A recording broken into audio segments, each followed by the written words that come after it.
Pues bueno, del racismo pasamos ahora a la muerte como escenario, tema del cual nos hablará Angélica Sánchez en su sección Filosofía Viva. Buenas noches, Angélica. Hola Marta, buenas noches a todos, Ulises y a todos quienes nos escuchan, amigos e invitados, gracias por estar aquí y acompañarnos con Filosofía Viva. La muerte como escenario. Estamos a unos días de celebrar el Día de Muertos en México, cerca de volver a un 2 de noviembre como cada año. Me pregunto, ¿qué celebramos? ¿De qué hacemos fiesta? ¿A quién de aquí le hablamos? Damos por hecho las visitas al panteón, las ofrendas, las calaveritas y máscaras de Catrina. Todo tan igual, al menos desde que recuerdo esos tiempos, como ir con mi madre a llevar flores al panteón para rezar frente a aquella tumba. Sí, porque es necesario creer en la vida después de la muerte. Tal cual es la promesa del cristianismo. Para otros quizá se trata de la apuesta por recolectar una calaverita al conmoverse por aquel niño disfrazado de vampirito.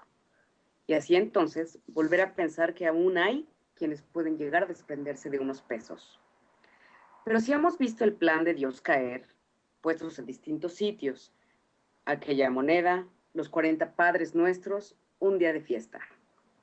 ¿Acaso no hay peor muerte que seguir sin sabernos, sin vernos, atrapados en ilusiones, enchufados, buscando seguir de la forma en que nos han enseñado a vivir, porque parece que solo hay una?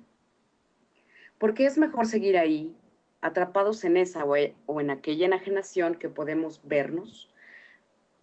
¿Cuándo se nos dijo que hacernos responsables de nosotros parecía tan ser pesado? ¿Parecía ser tan mala cosa?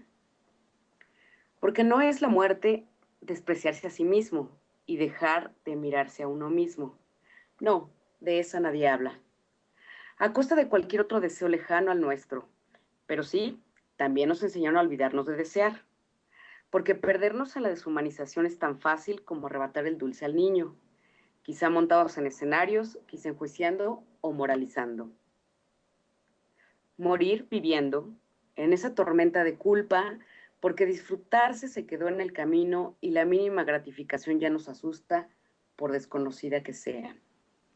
Sabemos cómo aferrarnos, obsesionarnos y encelarnos, antes que seguir y tomar la transformación. Sí, esa también es otra cara de la muerte. Porque hemos olvidado el andar de la muerte como extensión de la vida, como ese paso del que somos parte. ¿En dónde se quedó el sabor de la fresa, el cuento favorito, la canción que nos hacía soñar? ¿En dónde nos reconocemos? ¿En dónde y cómo nos sabemos? ¿En quién nos reflejamos? ¿En dónde están nuestros ecos? Seguir ignorándonos es parte de lo que también nos piden afuera, seguir en el anonimato y con trozos de identidad. Porque no hay nadie que nos indique el camino, porque son muchos y con el propio resulta suficiente por pesado que pueda sonar. Porque damos poder a otros bajo la idea de encontrar la respuesta fuera de dentro, fuera de nosotros. Crear no es igual a producir, ni producir es la única forma de existir, o peor aún, trascender. Infortuna posmodernidad que nos ha dividido, a ti, a mí, a él, con uno mismo y con los demás. Sacamos la espada para recordarnos la división, juzgamos frente a nuestra imposibilidad de pensar, desintegramos las diadas con tal de un supuesto seguir. No hace mucho les invitaba a sentirse en el baile, hace unos días, a mirarse en el espejo, a escucharse en su propia y en su discurso. Al menos desde que sale del tono propio, ya podemos decir que es nuestro. La ignorancia que la logramos por elección propia, pues al menos hoy saben que hay otra forma de morir. Sí, yo también como ustedes la he acariciado aún sin saberlo. Angélica, buenas noches. Hola Ulises, buenas noches. Mm, Creo que uno de los temas filosóficos más profundos este que estás tocando ahora, ¿no? Dices que también has acariciado la muerte, supongo que de eso hablabas, ¿no? Que de alguna manera, porque pues, siempre está presente, la muerte biológica por un lado, pero también de alguna manera la muerte como incidente simbólico o como uso simbólico para significar aquello que no queremos vivir o que no queremos como vida, ¿no? Está muerto en vida, se dice por ahí, entonces habría que dividir ahí entre la muerte simbólica y lo que es la muerte biológica, lo cual nos lleva a muchísimos problemas, pero solamente vamos a avanzar desde estos atisbos que tú has puesto ahorita con tu estilo muy personal sobre la línea, ¿no? Dices tú que se nos exige ignorarnos y esta es una especie de muerte también. Que la producir no es la única forma de existencia, pero acaso sí sea una forma de morir lentamente, y morir en el sentido simbólico y morir también en el sentido biológico de la palabra. Y también no puedo ahorita dejar pasar esta reflexión, que pensando en el filósofo Heidegger, ¿no? Y cuando decía que la muerte era de alguna manera aquello a muy grandes rasgos, porque es una filosofía muy profunda, pero pues, de bastante valor, de bastante profundidad, de bastante significado, ¿no? Y no ha dejado de estarlo bien actual. Heidegger, que hablaba del ser para la muerte, ¿no? Y este ser para la muerte era la existencia de la muerte, la presencia y el pensar la muerte daba lugar a la mayor posibilidad de lo que él llamaba la existencia auténtica, es decir, este autoconocimiento y este salir de alguna manera del anonimato, de ese anonimato de que le decía Das Man, ¿no? Es decir, la masa del hombre inauténtico, no producto pues de la sociedad actual, del producto de la sociedad moderna, y en el cual la conciencia de la muerte era la única forma de empezar a tener una existencia real, una existencia para nosotros mismos, una existencia en distinción del resto, no de manera despectiva, pero sí en distinción de esta gran masa hiperproductiva, pero también un poco inexistente, un poco zombie, ¿no? Que nos rodea.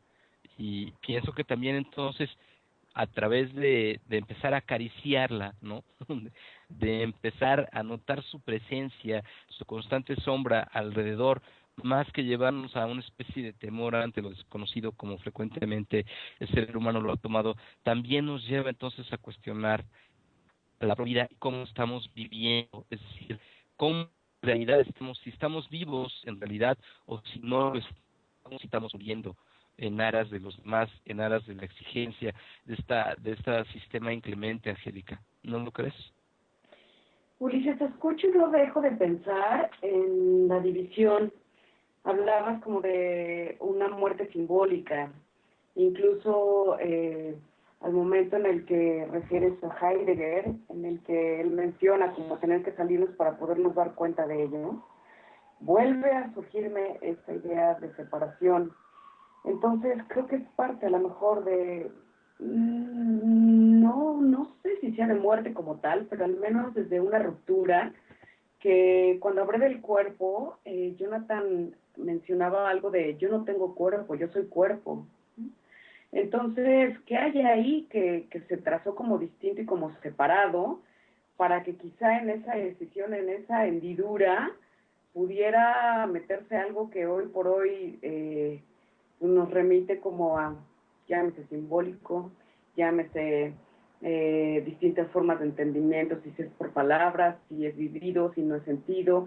Entonces, híjole, te escucho y bueno, definitivamente me quedo pensando en dónde queda esta muerte, que cuando yo decía la acaricio, pues creo que era la sensación de transmitirles que está más cerca de lo que creemos, está tan olfateada, pero que justo hasta nuestros registros de sentidos están más saturados, que ni siquiera nos permite poder sentirla, verla, acariciarla. No, Angélica, y muy probablemente no, porque precisamente yo creo que su constante negación, tanto como símbolo, como término, como finitud y como asunto profundo, es pues gran parte de su evasión total en la sociedad en la que vivimos, en esta sociedad de consumo, en esta sociedad de control light, de soft control, en el que nos encontramos insertos, pues de alguna manera la negación de pensar, no de la muerte como tal, porque se podría decir que todo el mundo sabe que se va a morir, pero como si bastara con eso.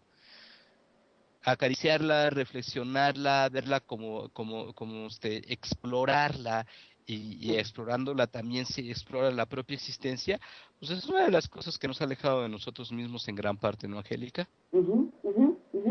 Tal como dices, es una negación. De verdad me llama mucho estas observaciones que hoy por hoy están generando como un tono distinto en mi pensamiento que creo que retomaré para el siguiente programa, porque, híjole, sí haces como este marcar de donde algo se está diluyendo, donde se nos está yendo algo que todavía ni siquiera alcanzamos a ver, que insisto que yo hoy por hoy le llamaría hendidura de eso, que no sé qué es lo que nos está separando, ¿no? Pues hasta la muerte se oye distinta en la hermosa voz de Angélica Sánchez. Muchas gracias, Angélica, y pues nos vemos en la próxima semana con el tema que nos dices. Y gracias, no se olviden que al ratito Vicente Aldrete nos dirá a los ganadores de la trivia cinematográfica del jueves. Pero antes vayamos a un paseo por el lado salvaje con el gran Lou Reed.